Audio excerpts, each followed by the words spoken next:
মিডিয়ার মানুষদের সম্পর্ক নিয়ে অনেক কথাবার্তা হয়, কিংবা অনেক ডিভোর্সের রেট আমরা দেখি যে মিডিয়াতেও হচ্ছে, মিডিয়ার বাইরেও হচ্ছে। কিন্তু আপনি সংসার ধরে রাখার জন্য আপনি পার্সোনালি কি করেন? এখানে কি ধৈর্য অনেক বাড়াতে হয়? এখানে কি কম্প্রোমাইজ অনেক করতে হয়? মানে আপনি কি করেন? বেশি ফ্রেন্ডলি হতে গিয়ে না রেসপেক্টটা কোথায় জানি হারিয়ে যায়।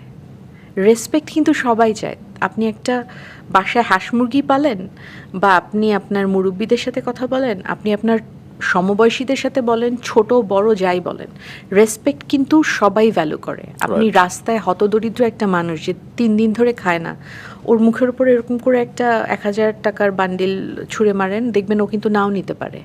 আপনি ভালোবেসে যদি আপনার প্লেট থেকে ওকে 2 নালা ভাত দেন, দেখবেন ও আপনার জুঠা ভাতই খেয়ে ফেলবে। আমার মনে হয় যে মানুষ খুব বেশি রিল্যাক্সড হয়ে যায় রুম্মান।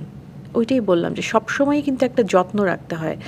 আমাকে যে ভালোবাসে বা আমি যাকে ভালোবাসি তার জন্য তো আমার সবচেয়ে বেশি সম্মানটা রাখতে হবে। এবং আমার মনে হয় যে এখনকার সংসারে ভালোবাসার কমতি হয় না, সংসারে সম্মানের